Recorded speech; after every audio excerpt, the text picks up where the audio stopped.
China is very happy that I'm permanently opening the Strait of Hormuz. When you threaten a ship that's flagged by China, this is effectively an act of war on China. China's got 600 nuclear weapons here. Is there a concern that President Xi starts looking like the real adult in the room? I can see a situation in which the Europeans see China as a diplomatic savior. The question is, how long can President Trump keep this up? What is this? Pope Leo has a plus 34 popularity rating in the United States. Trump has a negative 12. It's weird to take a fight like that. We sent them a lot of guns. We sent them through the Kurds, and the president says he thinks the Kurds kept them. Did you steal them? A lot of people were stolen. Can't speak for the other side. Keep on protesting, the US president told the Iranian people in January. Help is on its way. Well, many Iranians in the diaspora held pictures and banners of Trump as they protested in London, Washington, D.C. and even LA. Others appeared frequently in the media, including on this show, to make the case for war. The people in Iran are suffering, they said. The time to act is now. After more than 6 weeks of war and with the president scrambling for an escape route, it's fair to ask whether acting now helped the Iranian people at all. The faces and some of the names have changed, but the regime has not. A lot of its military power has been destroyed, but none of the power it used to beat down its own people. It's safe to assume that many of the Iranians who chanted for Reza Pahlavi are now dead, either at the hands of security services or the bombing campaign. Netanyahu and the Israelis sold Trump on a revolution, even as many of us kept asking how that was even possible without armed resistance. Last week, Trump told Fox News that the US did try to arm protesters by sending weapons via the Kurds, who, according to the president, stole them. And they will respond to that claim later on this show. We'll begin with a simple question. Who exactly has been helped by this war? Well, joining me now is Robert Pape, international affairs scholar and author of Escalation Trap on Substack. Welcome back to Uncensored, Robert. Last time you were on, I asked you who was winning this war. You said the US could be facing strategic defeat because of the new significance of the Strait of Hormuz. What is your view as you sit here today? It's gotten worse. So what you are seeing, and thank you, by the way, for bringing me back. What you are seeing is we are not on a path of peace. We're also not on a path of victory. We're on a path of escalation. And what you are going to see unfold now, not likely over just the next few days, but now probably over the coming weeks and months, is a much longer war. So remember, this was supposed to be just a few-day air campaign, backup air plan for if it had to go longer, 4 weeks. Well, we're way blown past 4 weeks. And what are we doing? We're escalating. We're actually moving more forces into the region this morning. And Iran is now counter-threatening just this morning. So what you are seeing with this blockade is an escalation path. And it is now crossing 3 thresholds. Number one, it's widening the war within the region. So, of course, it's targeting Iran. But Iran is saying, if this goes forward, we're going to knock out or try to knock out the Red Sea choke point. Well, they've got some credibility there with the Houthis. Number two, the blockade, the U.S. blockade, is now going to be crossing thresholds with China. And we need to understand that when you threaten a ship that's flagged by China or going to China, this is effectively an act of war on China. China's got 600 nuclear weapons here. So this is not a small thing that is occurring here. And then number three, as I was indicating before, this is now moving to a much longer war scenario than is even currently being discussed. And what that means is lock-in of those economic effects of the blockade of the 20% oil, 30% fertilizer, et cetera, possibly now the Red Sea for the world economy. So you're locking in that not just for a day, but for probably weeks and months for sure. Something I don't know why the markets don't want to price this in, but markets have been wrong before. But this is what's actually the reality of what's occurring. And how significant is the fact that it appears that Lebanon was initially supposed to have been included in the ceasefire agreement, but then Israel said absolutely not, and has carried on bombarding Lebanon as they go after Hezbollah. How significant has that been as part of all this? Yeah, so what Israel has done, in my view, is played the role of spoiler all the way through. So every time you see this going back to last May, for example, before we bombed Fordo, before the 12-day war, every time we get close to something that looks like a workable negotiation, I mean, not even like a deal, but just workable, you see Israel acting in ways that are militarily a spoiler, threatening the deal. In May, Israel started the 12-day war by literally bombing to death the negotiators we were supposed to meet with, and they knew the time and place of where they would be because of the negotiations. So we gave them essentially the targeting information. And now that's just one of many instances that have happened since. So Israel is clearly spoiling the negotiation track, and it's now becoming even, I think, beyond Israel spoiling. I mean, if you're in Iran's shoes, the idea you're really going to rely on the negotiation track, this is just, I think, we're long past that moment. And in relation to China, they declared on Monday that the US blockade of Iranian oil leaving the Strait of Hormuz was dangerous and irresponsible. Well, Trump has posted on Truth Social, China is very happy that I'm permanently opening the Strait of Hormuz. I'm doing it for them also and the world. This situation will never happen again. They've agreed not to send weapons to Iran. President Xi will give me a big fat hug when I get there in a few weeks. We are working together smartly and very well. Doesn't that beat fighting? But remember, we are very good at fighting if we have to. Far better than everybody else. President Trump. He's due to go and see President Xi. That's been delayed, obviously, by this war. There are people out there that think that this is a much bigger picture play by Trump and the Americans, which is not about their own oil, because obviously America's pretty well self-sufficient when it comes to energy, but about controlling the global supply, because obviously China relies so much on oil from places like Iran that actually that's always been the big picture here, as we saw with Venezuela, as why Trump wants Greenland, why he wants to, have some control of the Strait of Hormuz, whatever it may be. That there's a sort of bigger thing going on here, which is about the control of global energy. Do you buy into that?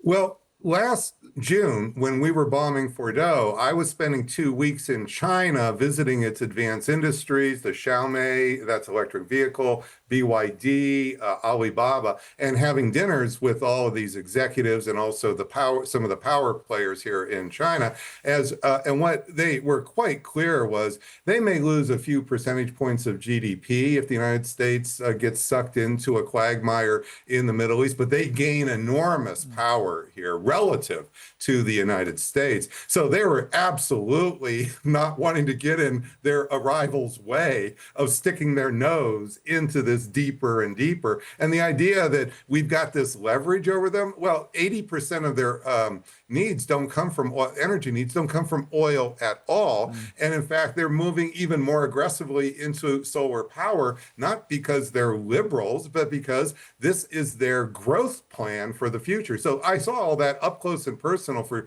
2 solid weeks, 18 hours a day at the shop floor, all the plans. And so this is just not real. I mean, we're strengthening, we're hastening the day when China will flip and become number one. We're not reducing that. We're not making that slower, Piers. What's happening is all of these so-called talking points here. For example, you say, well, President Trump just posted, Xi will be thrilled with this. Fine. Then all the White House has to do is get that post endorsed by the Chinese Foreign Ministry today. Yeah. We don't need to wait weeks and weeks for a meeting. All we know that this is an I'm in Chicago, you're in London. We can do this in the next 30 minutes at the longest. That's all that would take there. Otherwise, this is just more hot breath coming out of President Trump. And he's had a lot of that just simply doesn't matter. Robert Pape, great to have you back. Thank you very much. Thank you. So the big question is China the real and potentially the only big winner? Joining me to debate this is Jiang Shi, a game theorist, better known as Professor Jiang, and Gordon Chang, author of Plan Red, China's project to destroy America. Well, welcome to both of you. Welcome back to Uncensored, Jiang Shi. What is your view? I mean, there is a view that's mounting that China, by not being directly involved, has been the biggest beneficiary. Do you share that? I actually don't share that view, Piers. I think that China could suffer many consequences if this war continues for too long. So China has already invested $200 billion into the Middle East. All this infrastructure investment could be destroyed. So Iran is a very important part of China's Belt and Road Initiative. And the Israelis and the Americans are targeting railways built with Chinese financing. China receives 50 to 60% of its energy needs from the Middle East through the Strait of Hormuz. And so right now, China is using its strategic reserves to fuel its economy. But if this war continues for too long, then the Chinese economy may suffer. So that's very interesting because, I've been reading a lot of reports increasingly saying, no, China, they're going to benefit. And yet you come back all the time, in my head anyway, to the fact that China is pretty reliant on the Strait of Hormuz in particular being open. I mean, it's the biggest beneficiary of that strait being open. And so even though some of their oil's been getting through, it's not been all of it, has it? Right. So remember that this weekend, there were the peace talks in Islamabad. And these peace talks would not have happened without China pressuring the Iranians to seek a ceasefire as soon as possible. The Iranians are not interested in a ceasefire because they see themselves as winning this war. And they believe the Americans don't have any credibility. They've had peace talks before and it's gone nowhere. In fact, the Israelis and Americans have used the pretext of peace talks to attack the Iranians. So I think without Chinese diplomatic efforts, these peace talks would not have occurred in Islamabad. And then you have to ask yourself, why are the Chinese so invested in peace in the Middle East? And the reason why is they have too much invested in energy from the Middle East. Okay, Gordon Chang, I have been really struggling, I'll be honest with you. I've known Donald Trump 20 years. The reasons for this war seem to have changed on an hourly basis for the last 6 weeks. He seems to be deliberately antagonizing everyone he can think of. I mean, today he's been antagonizing every Christian. He's been antagonizing, obviously, everyone in NATO, everyone in Europe. He doesn't seem to care. And yet most of the concerns from the people that he's going after are shared by all of them, which is this war was ill-conceived, has been poorly executed, has no apparent end game, and is being driven predominantly by the interests of Benjamin Netanyahu and his Israeli government. What is your view? I think that the war certainly was necessary. And I agree with you. I don't think President Trump has made the case. So, for instance, when he talked to the American people about 10 days ago, he only used conclusory statements. And I don't think that they were that convincing.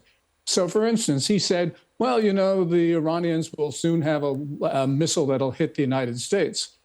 Well, they very well could have that missile right now, Piers, because we know that since 2016, the U.S. Treasury has been sanctioning North Korea and Iran because North Korea has transferred all the components for a Hwasong-15. A Hwasong-15 has a range of 8,100 miles, and if fired from Iranian territory, can hit any part of the United States. We know that Iran has all the pieces. The only thing we don't know is whether Iran has been able to put those pieces together. And President Trump did not make the case on Iran's possession of highly enriched uranium, which he could have done. He just said, well, they want a nuclear weapon. But it was a much more convincing case he could have made. And I think that eventually he will make that. I think eventually the American people will understand that.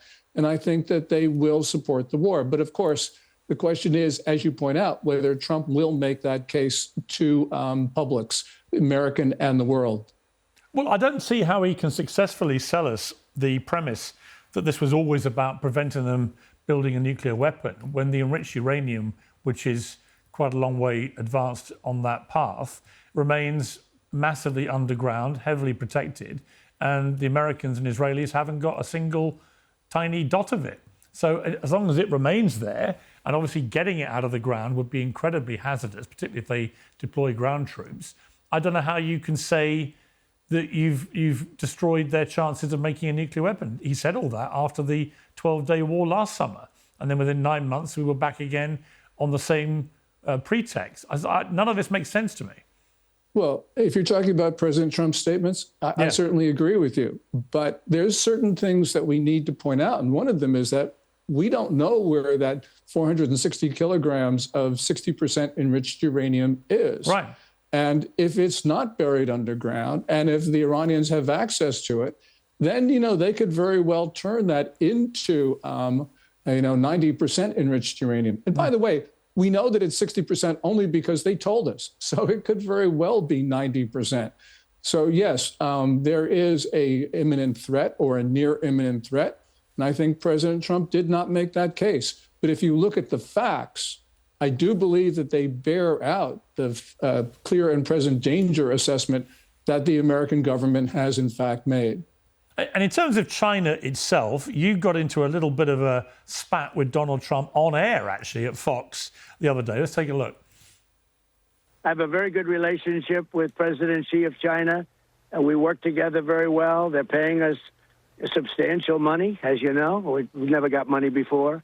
I listened to this Gordon Chang. He has no idea what he's talking about. We have been very tough on China, tough but fair.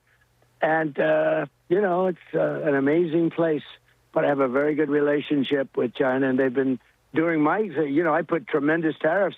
I put 100% tariff on all Chinese cars coming in, and that's destroying Europe. So, Gordon, you have no idea what you're talking about. I think we can add you to the list of 1,000 people he has trashed in the last 6 weeks, so don't take it personally. But in relation to that, earlier we just heard Professor Chang saying that China has not benefited from this war. Do you agree with that? And do you think that Trump has been too soft on China? Yeah, first of all, I don't think this war is in China's interest. And I agree with Professor John for a lot of reasons. We've seen the spike in oil, but more important, the spike in diesel prices in China. Now, the National Development and Reform Commission has been trying to moderate those. Yes, China does have the world's largest strategic petroleum reserve, but at most it's 140, 150 days of import cover. The real problem for China, though, is that China is now extraordinarily trade dependent. And that's because Xi Jinping has turned his back on consumption as the basis of the Chinese economy, which means that China's only hope for growth is trade, exports. But in a deglobalizing world, and it's deglobalizing because of conflict around the world, some of which China is responsible for, by the way, we're seeing countries pull back, and that's not good for a trade-dependent country. So in a deglobalizing world, China could very well be the biggest victim of the trends. Professor Jiang, Donald Trump's deadline for imposing a blockade of the Strait of Hormuz is sort of upon us. No one's quite sure how he's going to implement this.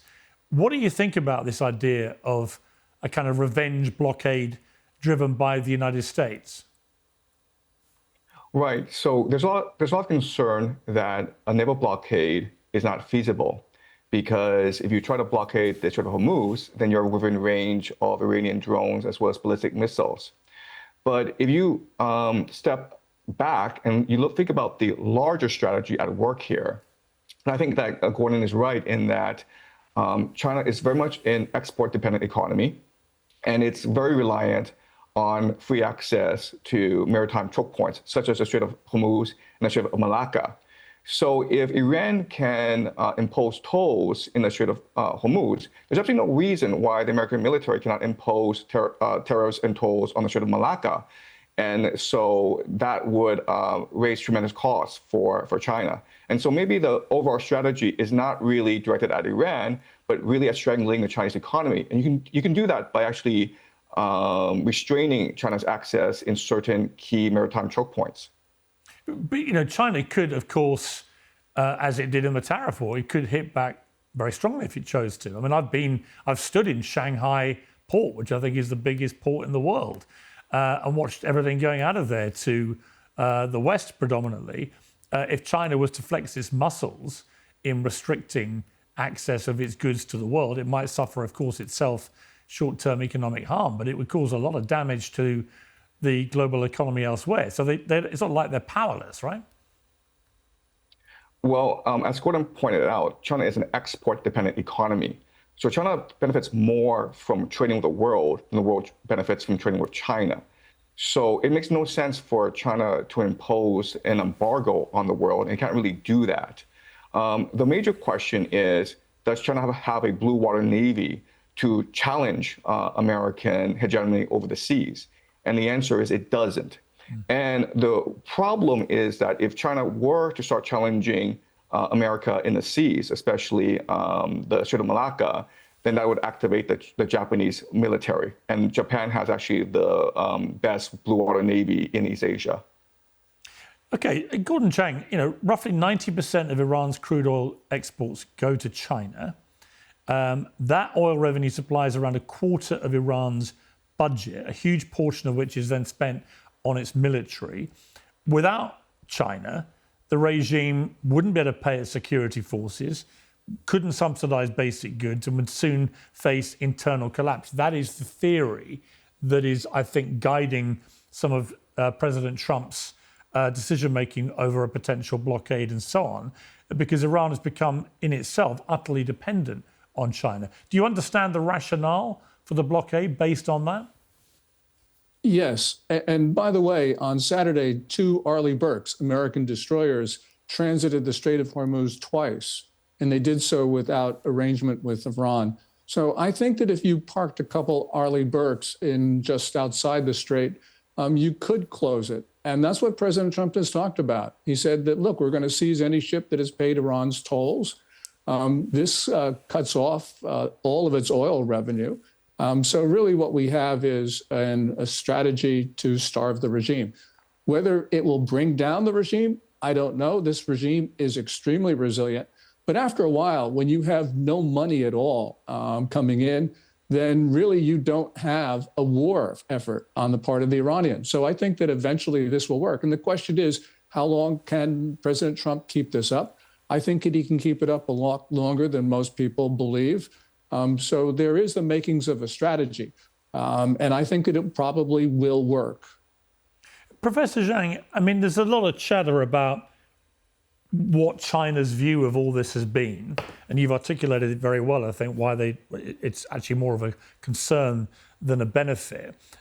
It's obviously the war has exposed the fragility of the global economy when it comes to who controls the Strait of Hormuz. That is obvious, and Iran now knows that.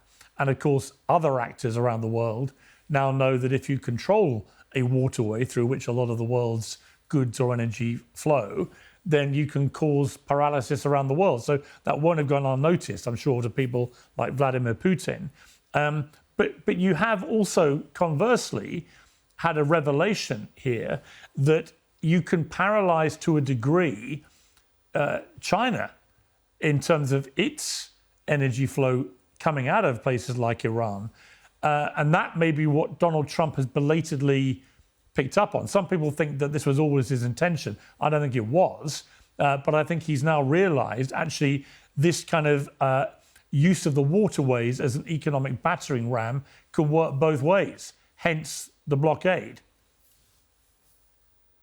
Yeah, you're absolutely right. Donald Trump is first and foremost concerned with using American military power to benefit America first. And right now, America has about $39 trillion in debt. And we've seen these past few years that many nations in Europe and East Asia are shifting away from U.S. treasuries and purchasing more gold.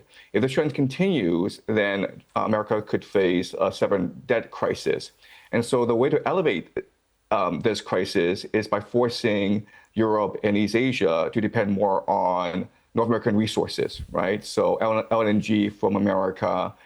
And you can do that by sabotaging the economies of the GCC, by imposing a naval blockade in the Middle East. And so maybe there's a grand plan here. Gordon Chang, what does this all mean for Taiwan? America gets bogged down in Iran, its military credibility is damaged. Has the decision to do this given China, if it wishes, a green light to go and take Taiwan? In other words, has it removed the West's high moral ground and ability to complain if they now go and do the same thing to Taiwan, which Trump has done in Iran? Or it's obviously not exactly the same thing, but in terms of attacking. It's very different because Iran was clearly violating their obligations under the Nuclear Non-Proliferation Treaty.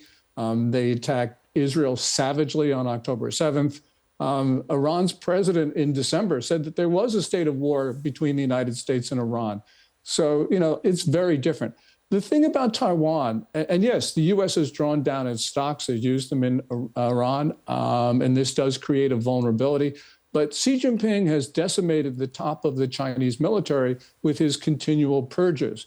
And from what we can tell, there have been people who have been Xi Jinping's loyalists who have been purged by Xi Jinping's adversaries. So there is turmoil at the top of the Chinese military.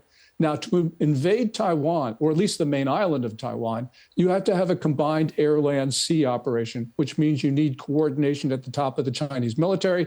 And just one detail, the Communist Party's Central Military Commission, which controls the military, normally had 7 members on it a couple months ago. Now it has only 2, Xi Jinping and a political commissar. There are no operational officers left on the Central Military Commission, which means that an invasion of Taiwan, at least for this moment, is off the table. Do you agree with that, Professor Zhang? I think another consideration are the Japanese. The Japanese Prime Minister has stated that Taiwan is part of Japan's national strategic interest. And if China were to take over Taiwan, then China can impose a naval blockade on Japan. It could basically shut off the Strait of Malacca to Japanese trade. And so this would present an existential crisis to Japan. So if there's any intention on the part of China to take over Taiwan, the Japanese would intervene. So I do not believe that in the next 5 to 10 years, there's any consideration of an invasion of Taiwan. But it's interesting that the way you described what China could potentially do, because of course, if you're China and you're looking at what's happened with the Strait of Hormuz, that idea that you just proposed as possibly in their thinking becomes a lot more effective, right? I mean, if they wanted to cause real economic damage to Japan and others, they could just do a similar thing over there. But China is an export-dependent economy. So if global trade stops, then it hurts itself more than other people. Simple as that. Simple as that. And the other thing, Piers, is that, yes, Japan, South Korea, Taiwan get an enormous percentage, 90% of their energy through the Strait of Hormuz.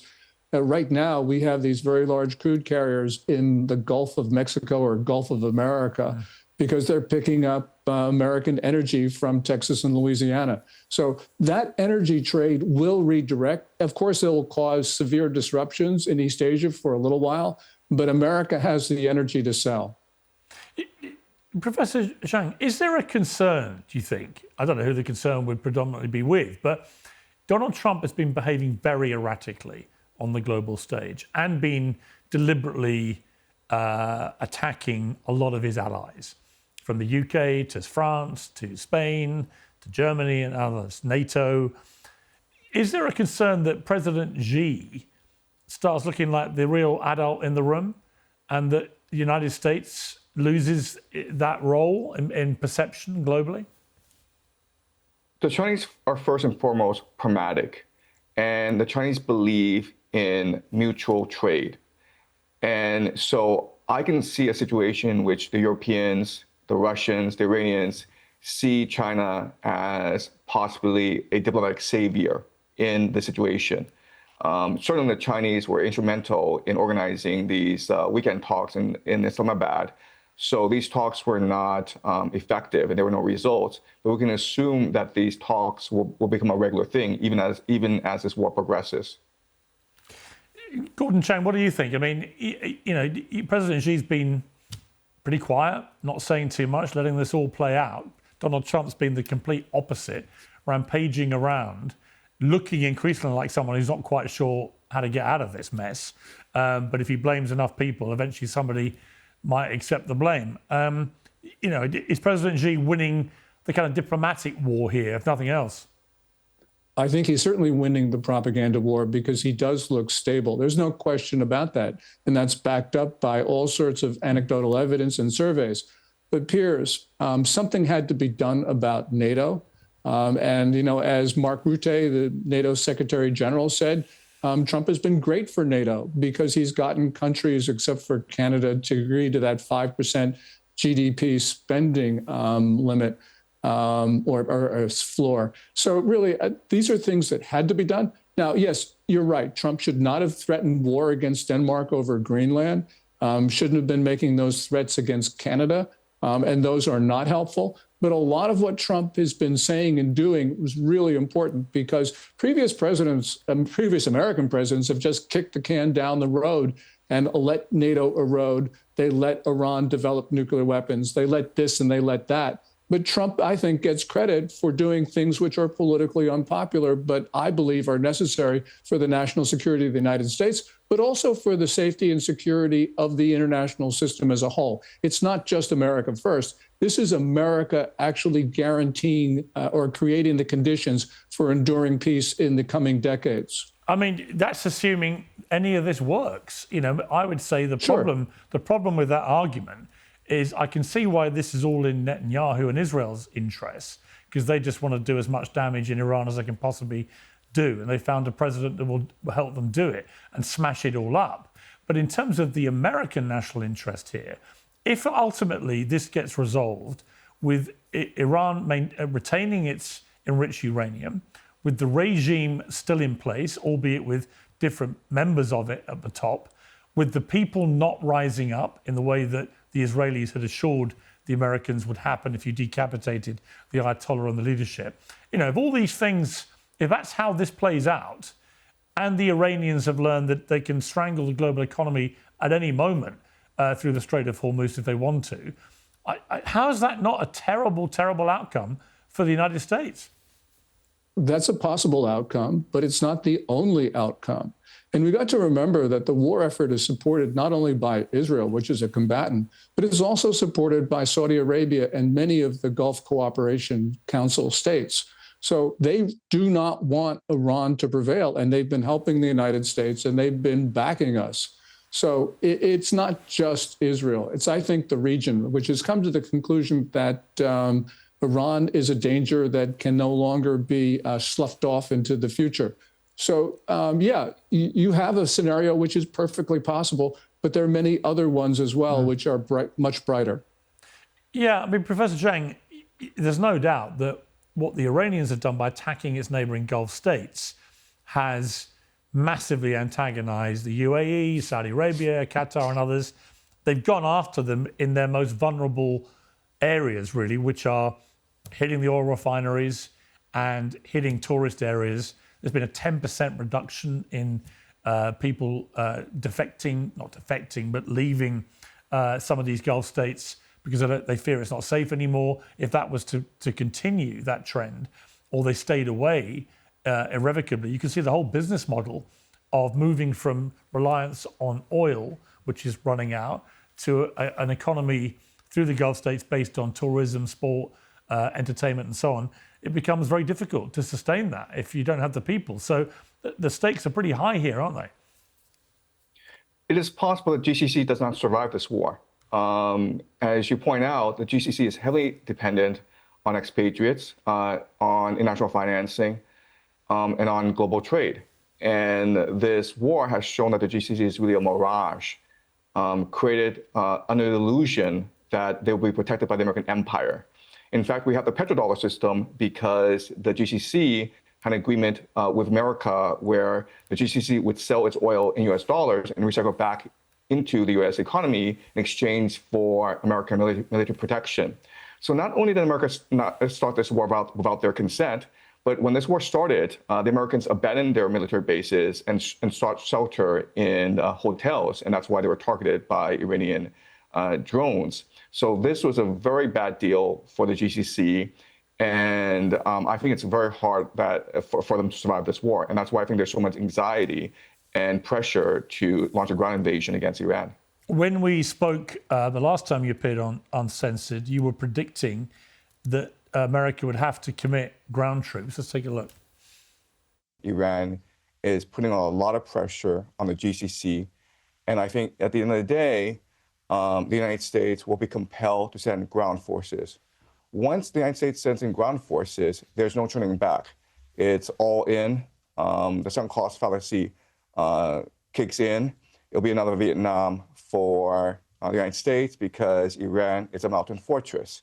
And the United States right now doesn't have the manpower, the manufacturing capacity, and the political will to fight a long war of attrition on the ground in Iran.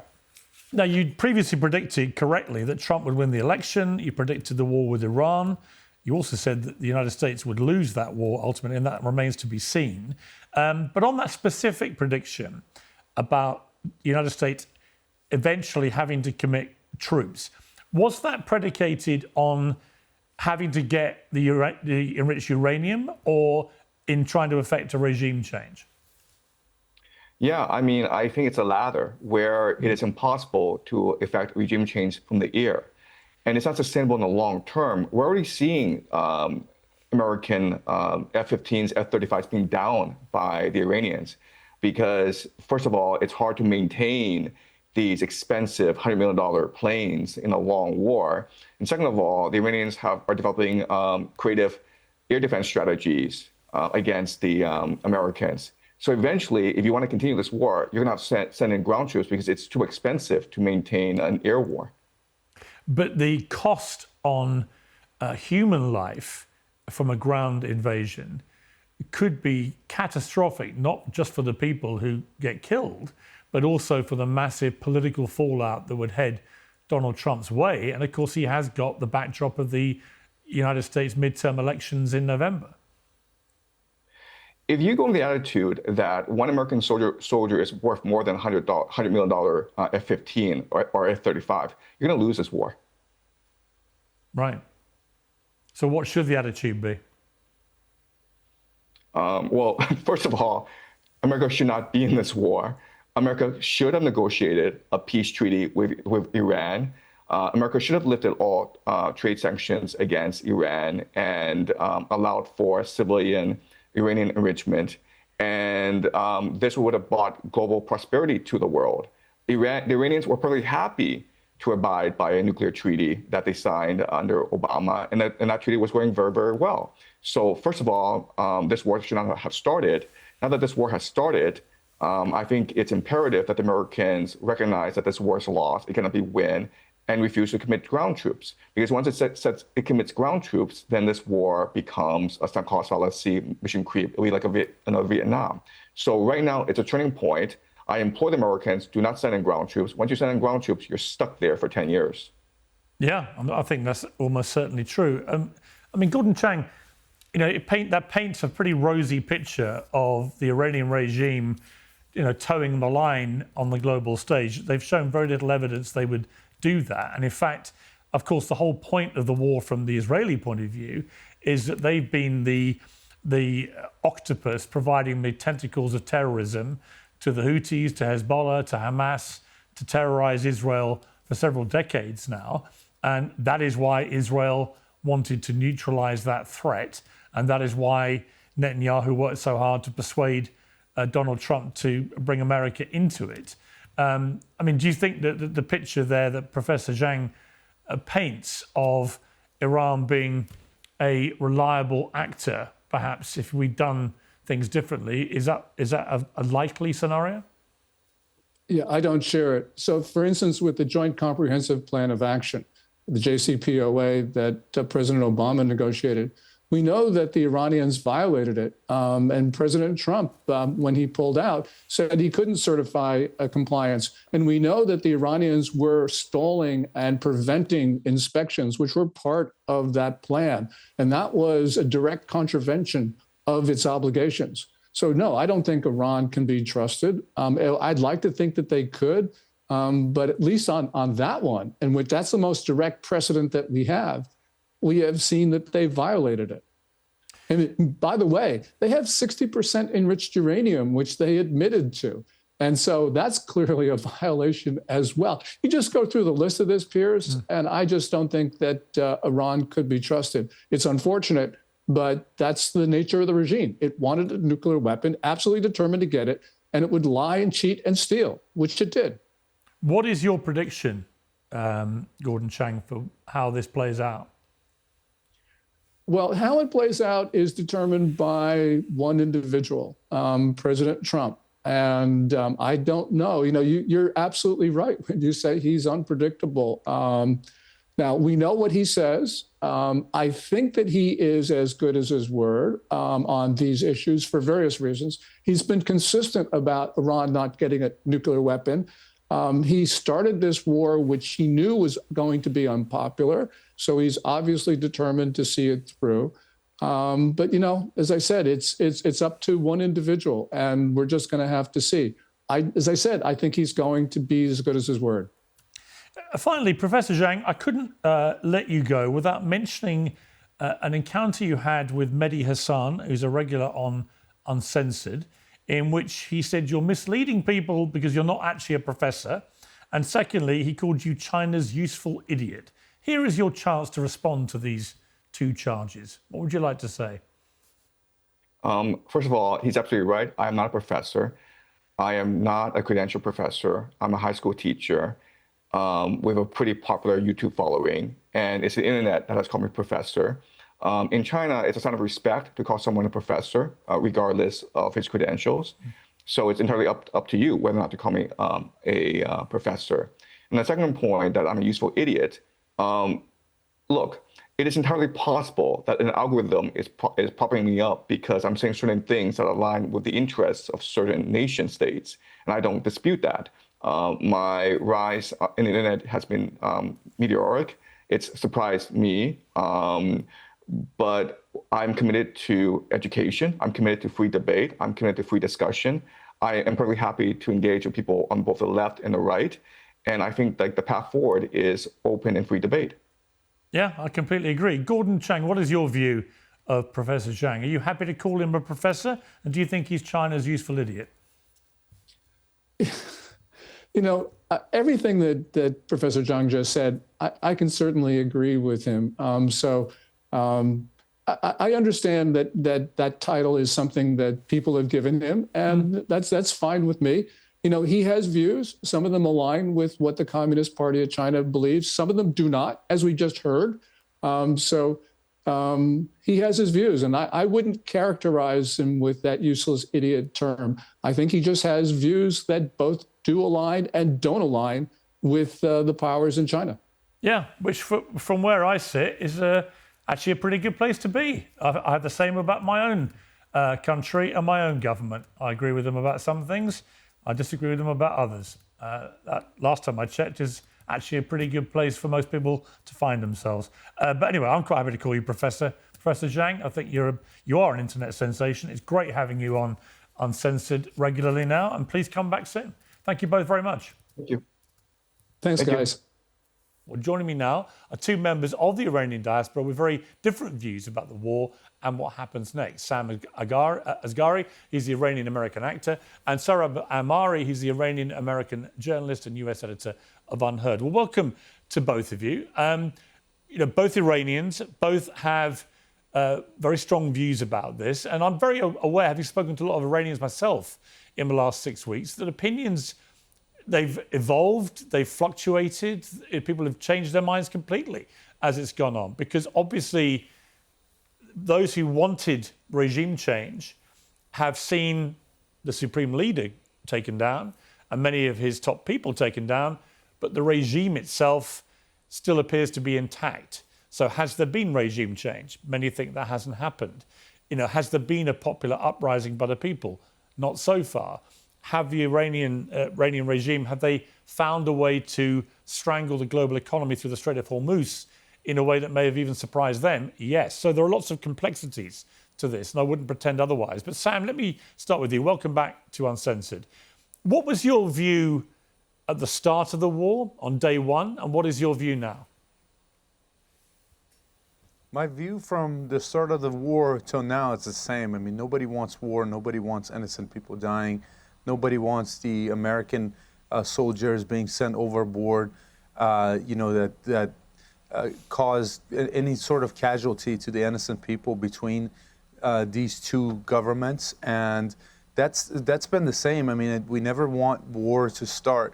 but we figured that this is going to be the only way that this regime is going to get weakened, and it has already become weakened, and it sort of looks like there's a lot of chaos that's happening within the leaders that are left. So my views are standing the same, but again, we haven't really seen anything coming out of Iran because the internet shutdown and the total blackout that they had. So it's very hard to see what's really happening within the people inside of Iran. But nobody wants really to be bombed, and nobody wants to be under that much pressure, especially when they were already under economic pressure to begin with. And so we just figured to wait and see what really happens within the next few weeks in Iran to really figure out what's going to be the future. Okay, Sohrab, welcome to Uncensored. What was your view on day one, and what is your view now? My view on day one was driven mainly by my status as an American, not someone who happens to be born in Iran, which is this was a war that the president more or less explicitly said he wouldn't do during his campaign, that it was unpopular, and that it would not serve U.S. national security interests. And my view today remains the same. It's surveying the field. It's completely unclear whether this war has achieved anything. The regime has hardened. There is lots of signs of the rally around the flag, which I and many others like me predicted. Ideologically, a lot of the people who would have made a deal potentially with the West are dead, as the president himself said early on at some point in an interview in the war. The people who are left are younger Islamic Revolutionary Guards Corps members who are more radical and who are in a way chafing under the restraint imposed on them by the previous supreme leader, and now they feel unrestrained. It's come down to whether or not the Strait of Hormuz stays open or closed. In other words, it's come down to restoring a status quo ante that wouldn't have been disrupted but for the war. And I'll say this, look, the reason I'm speaking to you from New York rather than Tehran is because my family and I are no fans of the Iranian regime. There's no question about that. It's a theocracy. It's been repressive. However, you have to think about whether or not the experiences of the post 9/11 years, when the U.S. tried these kinds of wars in the Middle East, had served the U.S. well. And they didn't. They created vast swaths of stateless and chaotic territory in places like Libya that's still feeding migrants into Europe. Syria went through a brutal civil war and then ended up under the leadership of essentially an al-Qaeda warlord. Afghanistan, after 20 years of blood and treasure expended, is back in the hands of the Taliban. And Iraq is this mess that's kind of an Iranian satrapy. So with all that in mind, you have to wonder what's going to be achieved. Now, there is a way to do regime change in Iran, but it's not this kind of warfare. You'd have to deploy, estimates range from 500,000 to 1 million troops, and no one in the United States has an appetite for that. So, I think if I'm in the Iranian leadership, I'm actually feeling pretty good right now, having revealed my ability to squeeze the global economy. And essentially, I now realize as an Iranian leader, if I'm sitting in Tehran, I have a nuclear weapon called the Strait of Hormuz. Yeah. It's been an enormous waste and potentially a costly strategic blow to the United States. And that pains me as an American. Yeah, this is how I feel about it. Sam, bringing you back in, one of my big problems with President Trump in all this is the constant mixed messaging and changing of messaging.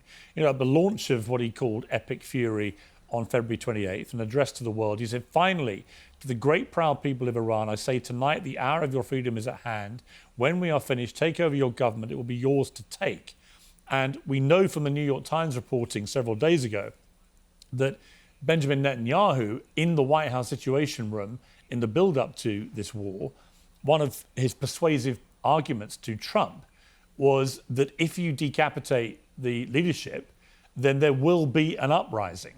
And he even went further, Netanyahu, and said that there'll be no attention paid to the Strait of Hormuz because all the attention will be on the IRGC dismantling and the people taking over and so on. Well, none of the rest of that has happened. We've seen the Ayatollah taken out, but replaced by his son. We don't know the condition of the son, but he's apparently still alive and is the new supreme leader. There are 250,000 members of the IRGC. Many of them are still there. Underneath them, there's nearly 500,000 paramilitaries, heavily armed, loyal to the regime. And below that, there's the standing army of nearly 1 million people. So there's an enormous armed force there. And as Sohrab said, if you're actually going to try and get rid of the regime, you've got to have enough troops on the ground to take on a force like that. And there's no appetite whatsoever for anyone to do that. So that isn't going to happen. So, my problem has been that after Trump posted that, he then posted only last week, a whole civilization will die tonight, never to be brought back again. I don't want that to happen, but it probably will, which is the most explicit espousing of potential genocide I've ever heard an American president come out with. He's basically saying we're going to kill every Iranian. How that sits with this is your hour of freedom at hand to the Iranian people is completely baffling to me. So, as an Iranian, are you not finding that as problematic as everybody else? I mean, do you not think that that's an extraordinary double messaging coming out of the White House?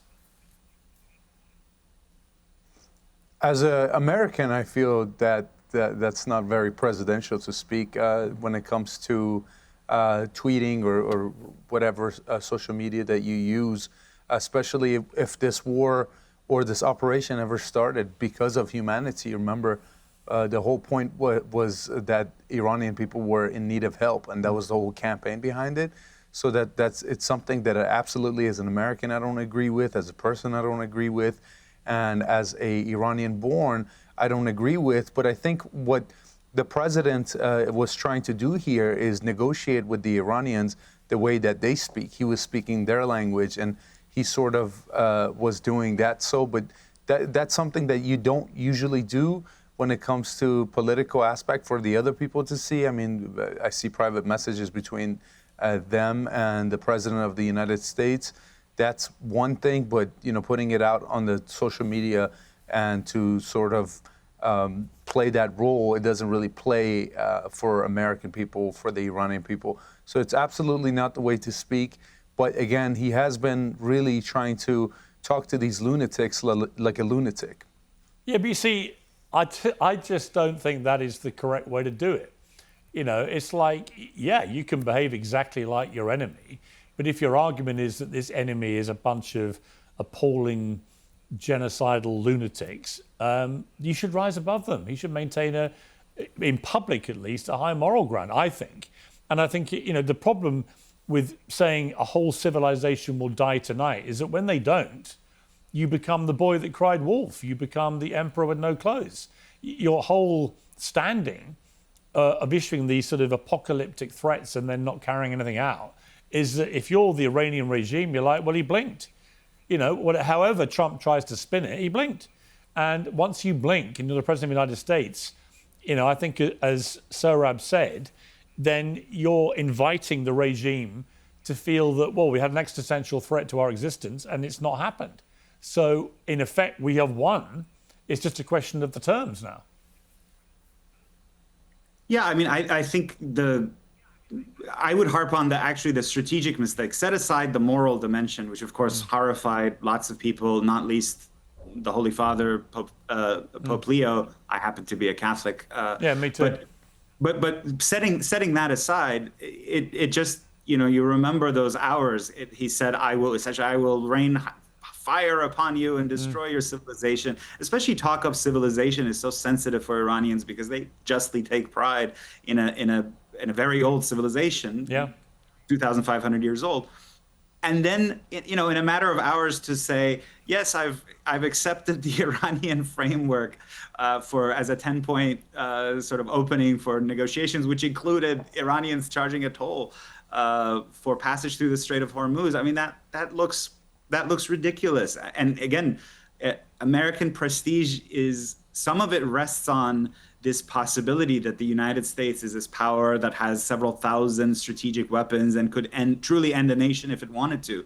But it's, it was never said explicitly, and to have said it explicitly and then to go back to a position of, well, maybe the Iranian 10-point plan is a good basis for negotiations is farcical. That's bad for American power. And again, that's what pains me more so even maybe than the moral dimensions of the bluster.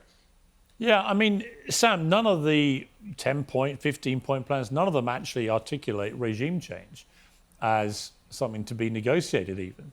So it seems like that's not even on the table at the moment. But again, I come back to the goalposts have changed so often here.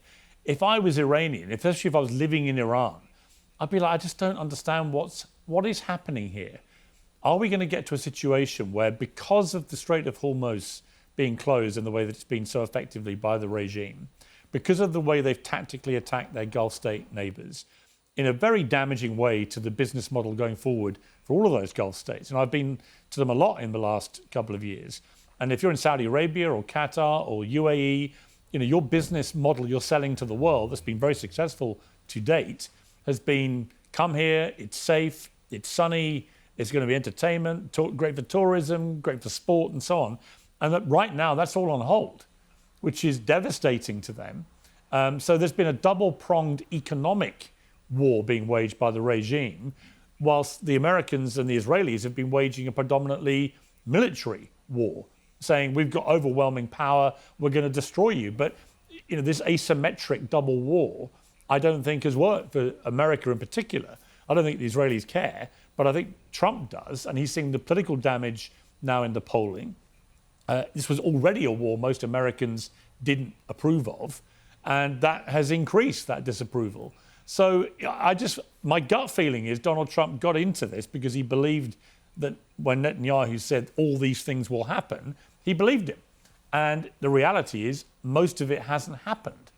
So in that eventuality, how long do you want to see? And I'm sorry, I didn't mean to call you an Iranian. I accept your. How would you categorize yourself? An Iranian American? Is that how do you want to be called? Are you talking to me, Piers? Yeah. Born in Iran, made in America.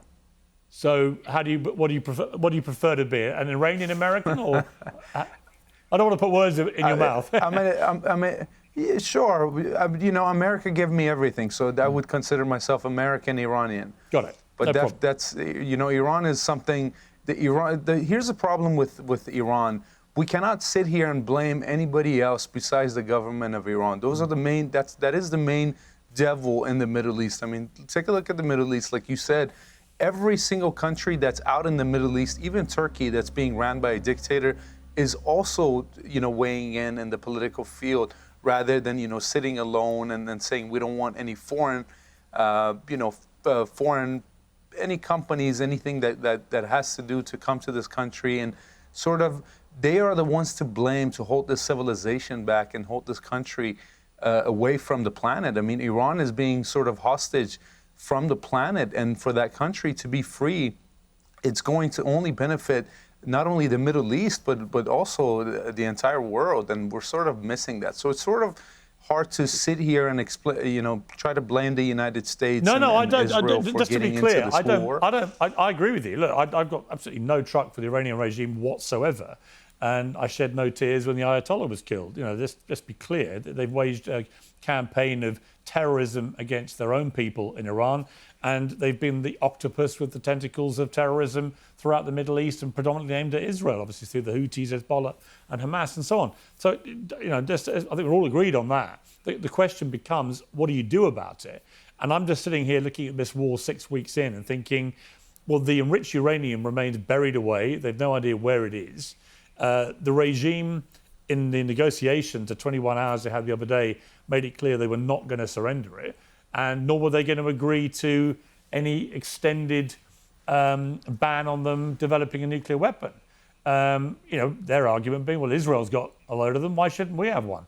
I'd imagine, which is actually not a bad argument. The Israelis never like to even admit if they have a nuclear weapon, which I find baffling that the world just accepts that. But putting that to one side, I just see a situation here where this either drags on interminably, as we saw with Iraq and all the problems that came out of that, or Trump just has to cut and run at some stage. And I guess if the second thing happens, how would you feel about that? When it comes to the whole brains and the whole mentality behind this whole thing ever started was humanity for me and for the Iranian people. And, this situation, the Iranian people are sort of in between two blades of a scissor. Their own government and, being bombed by another country that's supposedly being able to free them as far as other agendas, in mind. So either or, my mentality behind this is a loser, and the Iranian people are going to lose at the very extreme. But it's gotten so bad that the whole mentality was anything but this, anything but our government, and then we rather get bombed. That mentality is still there. You just don't see it because of the blackout. But there are times where people did ask for something, but they don't realize how long it takes. This regime change usually takes a lot longer than 40 days of war. Right. I mean, even average war is 3 years or so. So we are not taking into consideration the timing that it takes. If the government is but here's weakened, the problem with amount that. of years that it takes. Yeah, but Sam, here's the problem with that. I think the reason is that the Americans and probably Israelis massively underestimated the ability of the regime in Iran to strangle the Strait of Hormuz in the way they have. And I think that has proved to be devastating, even in a short 40-day period. It's already been the biggest seismic shock to the global energy market ever in recorded history. So I think that has been the thing that was, in my view, grotesquely underestimated and inexplicably underestimated, because it's not difficult to predict they could do that. But I think the fact the regime now knows it has that power, that gives them, as Sohrab was saying, they don't really need a nuclear weapon if they can just shut down that strait when they see fit and cause economic mayhem. And for Trump, in particular, it causes enormous political damage in the run-up to midterm elections. Well, look, I mean, I think here is the real miscalculation, one source of the miscalculation, and I've been saying this for years. I started out the Wall Street Journal editorial page, the comment pages of the journal, which are famously very hawkish, and so maybe a decade ago, I was still where basically Sam is, right? I was like, well, we can use American power to liberalize the world and so on. But then I had to look at the outcome of those wars, as I said, and think that, for the most part, this kind of moralistic foreign policy doesn't really work. But it was fed in the Iran case by essentially too many in Washington and probably in Jerusalem listening to only people like Sam and me, and not realizing, and I started warning about this, that look, yes, 10-20% of the population, urban, educated, is 100% opposed to the regime and probably did welcome the bombing campaign early on, although as it wore on, you started to see, the women who didn't wear the hijab, and the state TV would put them on TV deliberately, women without hijab with French manicured nails being like, we're standing with our supreme leader. Some of that is propagandistic, but some of it is real sentiment. But beyond that 10-20%, there is a core of the Iranian people who support the regime. It's uncomfortable for us to acknowledge, but they have bled for the revolution. They gave tens of hundreds of thousands of lives in the Iran-Iraq war.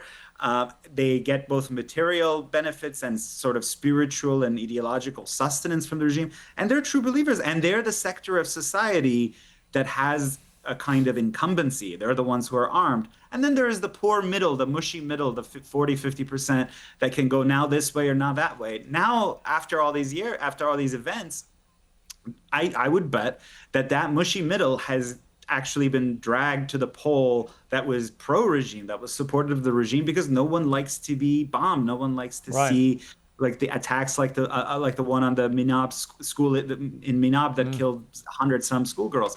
So, I think listening too much to this sector of the diaspora, which has a kind of rosy picture, many of them, like myself, that's why I try to be modest about my foreign policy predictions.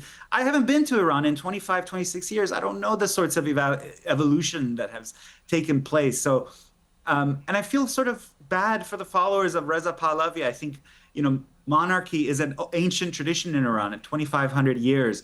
And there was a way, I think, that he could have won something like his crown. And that was to say something like this: I deplore what's happening to my people. Even if some of it is the fault of the Iranian regime, or much of it, I still will do all that's in my power to stop the West from inflicting further pain on Iran, standing up to these kind of anti-civilizational rhetoric, and then he would have become a kind of nationalist figure. But to have said, basically kind of become an apologist for the operation and barely raise the peep, if any, when the kind of horrors of the war unfolded, I think he's now attained a status not unlike that of the Mujahideen Khalq, the MEK, which was the opposition group which sided with Saddam Hussein. The Iranians think you're with an enemy against the homeland, you are ostracized. So now you have this enormous group of people in the diaspora who's going to be disillusioned. Their Shah is never going to go back. They're never going to have a Pahlavi restoration. You're going to have an IRGC stand, a militarized North Korea-style regime, which is wounded in some ways, but all the more vicious for that. Yeah, I mean, let's bring Sam back in. I mean, following the ceasefire, Reza Pahlavi addressed supporters who were disheartened by the pause in US-Israeli strikes, urging them to see the truce as proof of regime weakness rather than defeat. And he directly appealed to the Iranian armed forces to fulfill their patriotic oath by abandoning the regime and protecting the people from foreign mercenaries like Hezbollah and the PMF. But obviously there's not much sign of any of that happening. And at the same time, we have a former UK House of Commons Speaker, John Bercow, addressing an international conference in Paris yesterday, where he said this. Mr. Pahlavi cannot be accused of too much arduous work over the decades. He was born into enormous wealth and privilege. He scuttled off to the United States 4.5 decades ago. I'm not aware of anything useful he's done since, but apparently he goes to bed at night, my source tells me, eagerly entertaining the hope that the moment is nigh. The prince over the water who will come to the rescue and achieve a position of leadership. Well, I stopped believing in fairy tales before I became a teenager. This guy's now in his mid-60s. I have to say to him, just as our little secret between Mr. Pahlavi and me, mate, you are deluded. Sam, what do you make of that? Taking a look at a video of somebody else speaking on behalf of a lot of the Iranian people before this war started, now there may be a couple of percentage of people sort of getting away from regime change and Pahlavi dynasty going back and sort of siding with the regime. But I think it's sort of listening to that is ridiculous. I did like his tie. I enjoyed his passion, but I think sort of speaking on behalf of other people, it sort of gets ridiculous at times, and sometimes we forget that the whole reason why the diaspora of the Iranian people that rose up and spoke on everything that was happening in Iran before this war, and even now, was to be the voice of the people of Iran, and the misinformation and sort of saying what you wanted was sort of not very helpful, and it was just to echo the voices of Iran. And he was the main opposition, and he was being called out by not only the people inside of Iran before this blackout, but also the diaspora as well. And it's hard to say that if you take a look back at history, and let's say you can example countries like North Korea, but what about South Korea? What about Germany? What about Hungary? What about some of the Scandinavian countries? And what about the countries that when it came to America helping out and America getting into war? Again, wars never resolves anything, but in history it has freed countries and it has made countries great. And if you take a look at the Iranian regime, the regime is stacked with layers on the way this regime was designed. That's the main issue, not the opposition group, not the countries.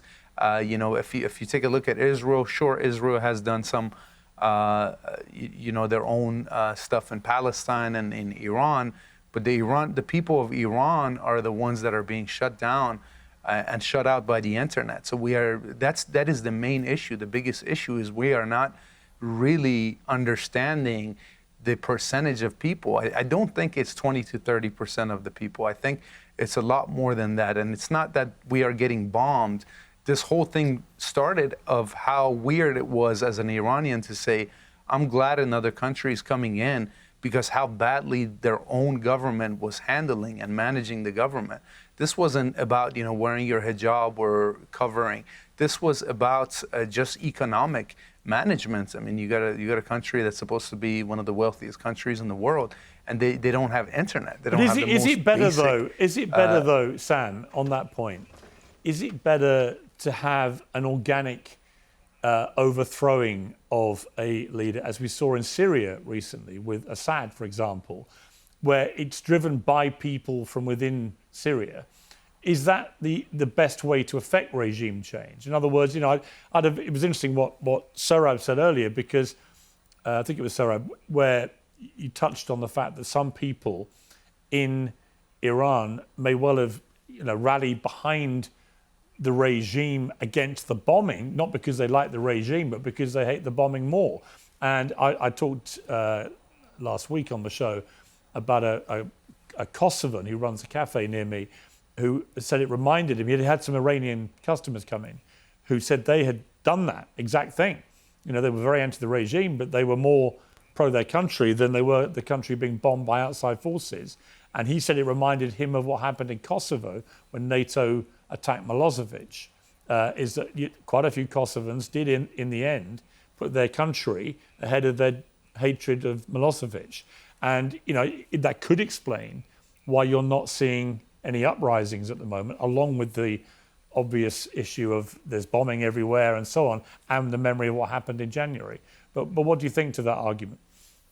I think the Iranian people don't have, like I said, they're cut in between two blades on the sharp end of the sword, and they don't have anything but to sit and back and take the damage that's happening. And the problem with the Iranian government is they've used that tactics for years. I mean, they've used propaganda. That was their most dangerous weapon that they used. But their second was brainwashing, and now that's gotten to an end. I mean, it's been 50 years of that. People have social media, people have internet, people see how even Saudi Arabia and Dubai has become such successful countries, and they use, and they're being managed by people that are using their brains. So I think they've sort of have lost that, trust within their own government for years, but they've been abandoned. I mean, these people are, I extremely feel bad for every single person that's inside of Iran, because they don't have their own government.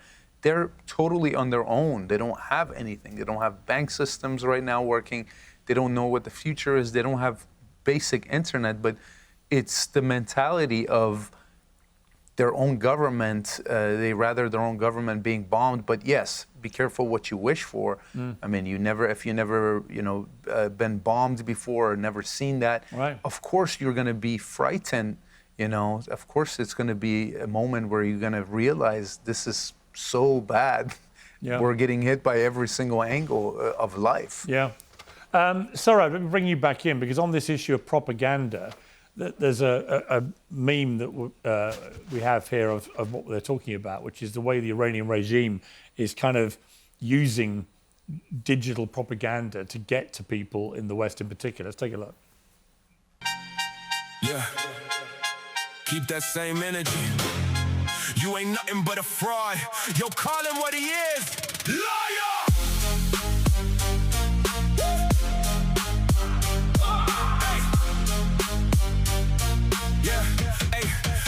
Hey, loser, come closer. I'm the exposer. Fake billionaire, your whole empire opposer. You step down, another liar takes the crown. The whole system is a circus. You're just a clown. You drop fake news, sitting high in your tower. Morally bankrupt, just drunk on the power. What's interesting about that to me, I think, Sohrab, is it's well made. It's very slick. It was commissioned by the Iranian regime. And not all the memes coming out of Iran are using humor. This one was posted a few days ago by the Iran embassy in Tajikistan, mocking President Trump as Jesus after Trump obviously reposted that meme. Let's take a look at this. Your reckoning has come. What is this?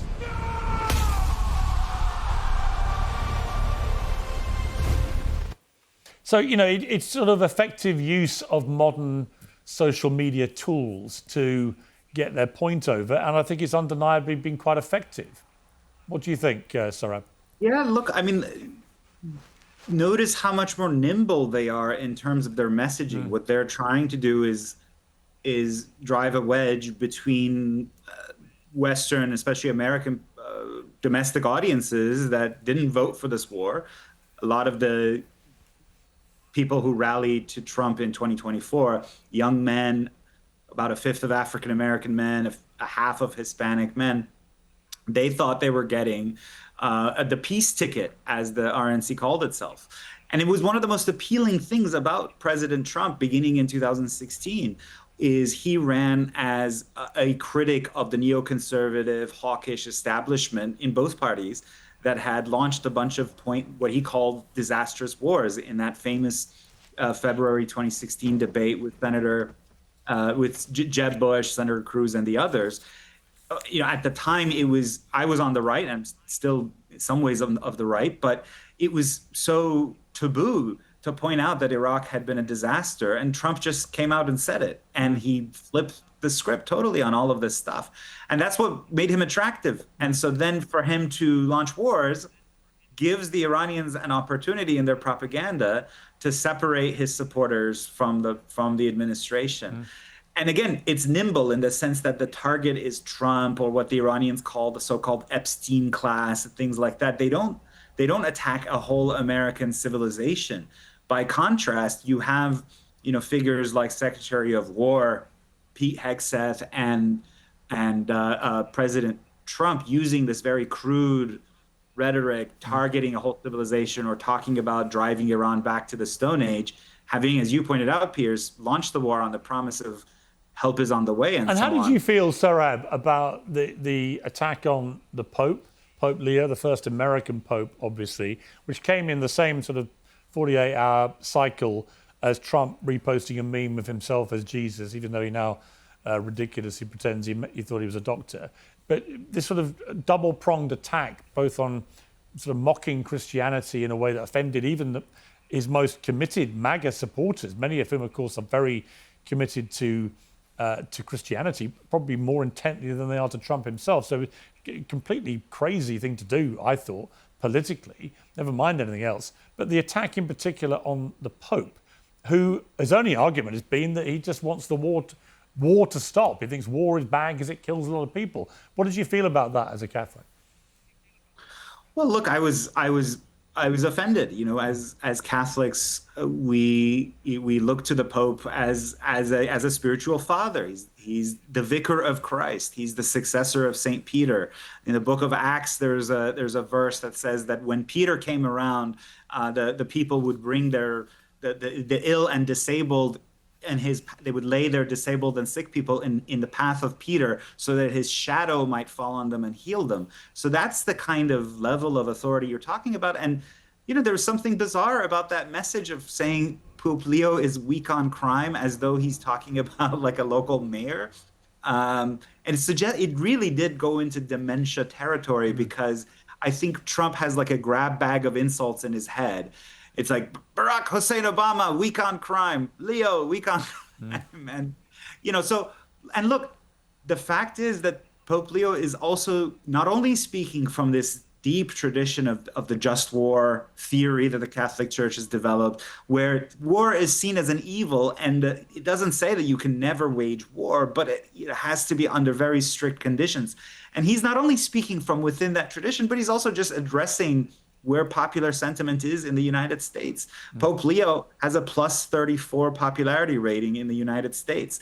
Trump has a -12, depending on which poll you look, some are much worse, has a -12 spread, like a popularity or favorability spread. So it's bizarre to take even politically speaking, again, set aside the morality of it, it's weird to pick a fight like that with the Pope, and to pick a fight and treat him like any other politician rather than a global spiritual leader. Yeah, I agree. Just finally, Sam, I was struck by the fact the new Iranian president, Masoud Pezeshkian, backed the Pope, posting, His Holiness Pope Leo, I condemn the insult to Your Excellency on behalf of the great nation of Iran and declare that the desecration of Jesus, the prophet of peace and brotherhood, is not acceptable to any free person. I wish you glory by Allah. A pretty extraordinary thing to see coming out of the mouth of the president of Iran. Were you surprised to see that? And what do you make of this whole row that Trump's having with the Pope? Absolutely not. I'm not surprised for the Iranian government to use any opportunity that they have to target and to try to be the good guys here. I mean, that's what they've done the best. That's what they've done to get power, and that's what they continue doing. And the only people that are seeing through the lies are the people of Iran that are asking for some sort of a change, for a better future. So, you know, growing up in a country like that and being brainwashed and sort of being told something that's not, and sort of having the whole politician, very, very bad politician that the Iranians are, sort of give me the understanding that politics was no longer the interest to me. And, you know, when I look at these things online, I figure sometimes when things are being said, they could be the most anti-American thing, even though you are trying to be very American. So that's where my issues with politics come in. And, you know, just being an Iranian born and seeing what that country turned into and the management part of it made me just hate politics and then fall in love with humanity and really try to pick up from the person and not just what they're saying. So that, you know, I cannot get good energy and good vibes if we want to put it into simple terms from the people, from the government of Iran.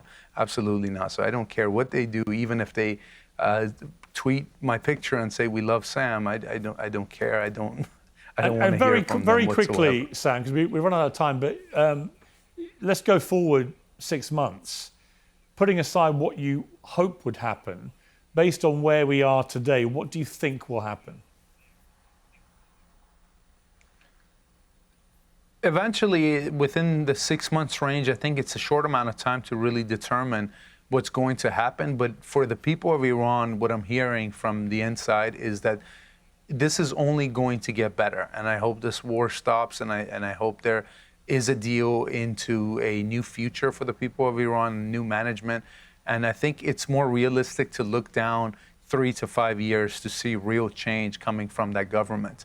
And I think that that regime is going to get weakened, and they are not going to be as iron fist when it comes to their ideology as the previous leaders were. And I think, you know, within the years, they're only going to be weakened, and we're going to have an opportunity to create a leader for that country by the people, from the people. Okay, Sohrab, quickly, what do you think? I think that there's going to be a non-agreement agreement where President Trump walks away and various countries strike bilateral deals to give some sort of toll to the Iranians, which will count as their reparation, as their consolation prize for this. There's going to be kind of an uneasy relationship with Israel ongoing. So Iran will almost certainly run to China and Russia and try to beef up its defenses for the next round. But I don't see regime change of any kind. I think that this crew will continue to be in charge. You can kill this guy, but there's layers and layers behind each one leader. What you will see, though, I think Sam's right in one sense, which is they're going to let up on some of the sort of morality policing. Honestly, the hijab rule had already been severely weakened. It's still on the books, but they weren't really enforcing it after the 2022 uprising. So you see right now, I mean, I watch state TV daily just to get a sense of what they're up to. And you see women without hijab on state TV, like they show them protesting on the streets. So, some new bay'at, we call it, some new sort of a pledge of allegiance will form between the regime and the society, which will take into account these changes that have taken place. But in terms of Iran's strategic presence in the region as a regime, I think I maintain it's only been strengthened by this war, and that's why I wish the president had listened to people like Pope Leo who would invade against this kind of willy-nilly war making. Fascinating conversation. Thank you both very much. As I said at the top of the show, the president last week addressed the criticism that Iranian protesters never stood a chance without weapons. Well, speaking to Trey Yingster of Fox News, he said the US did try to arm the Iranians by sending weapons to the Kurds who stole them. Well, joining me to respond to that is Bafel Talabani. He's the president of the Patriotic Union of Kurdistan. Welcome back to Uncensored. Thank you, Mr. Morgan. Did you steal them? No, I didn't actually. But, Kurdistan is a tale of two cities. We're kind of a country, but not a country. We have a government that's not really a government. I can guarantee you on the Soleimani side, not a peep was stolen. And I think you have enough friends in the administration to confirm that. I can't speak for the other side. So what was your view of what President Trump said? I mean, if that's the case, and I'm sure that those words didn't come out of nowhere, I think it's absolutely shameful. I mean, if it's one thing to think that tactic of using the Kurds as the bulwark of the assaults was a bad idea, but it's a completely other thing to steal from your allies. Mm. Will there be any repercussions?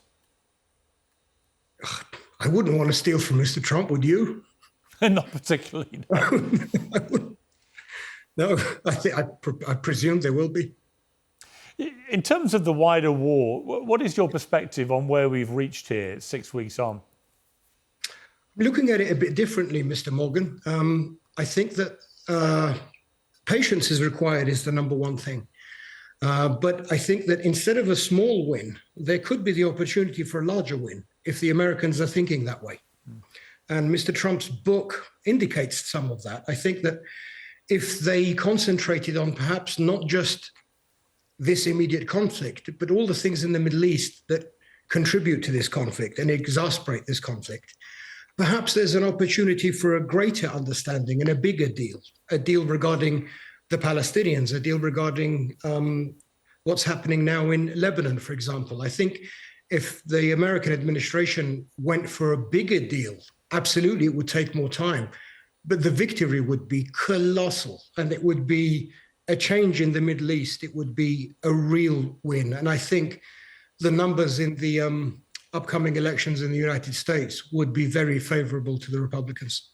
It would if take... they have the patience for that. Sorry, sir, please. Well, no, I think it would take a lot of patience. I'm not entirely sure that Donald Trump has a lot of that generally. And it would take a lot of commitment and money and so on.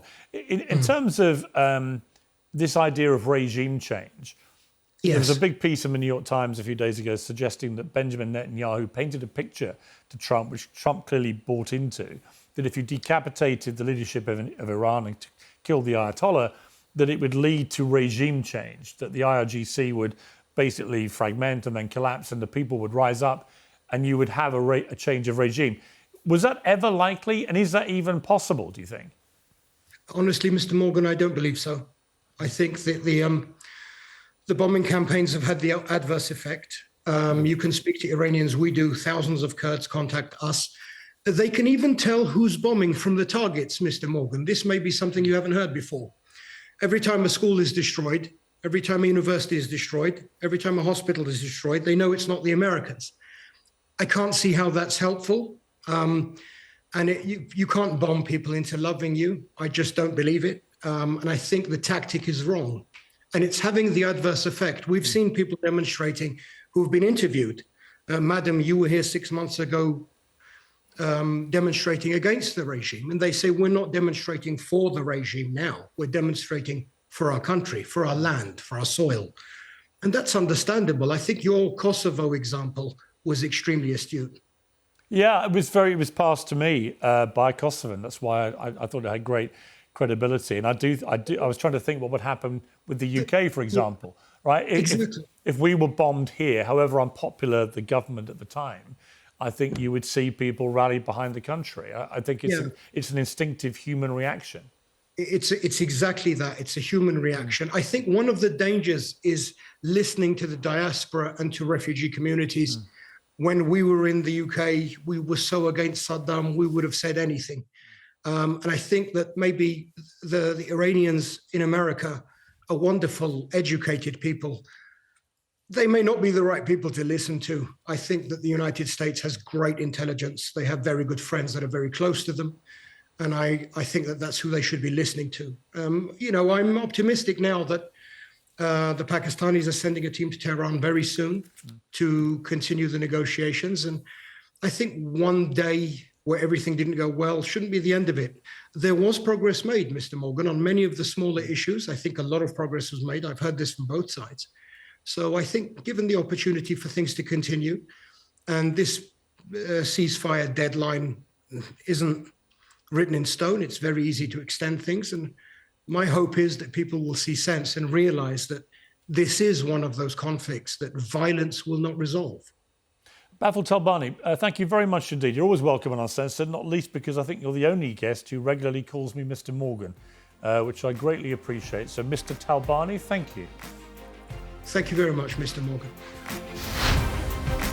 Piers Morgan Uncensored is proudly independent. The only boss around here is me. If you enjoy our show, we ask for only one simple thing. Hit subscribe on YouTube and follow Piers Morgan Uncensored on Spotify and Apple Podcasts. And in return, we will continue our mission to inform, irritate and entertain. And we'll do it all for free. Independent, uncensored media has never been more critical, and we couldn't do it without you.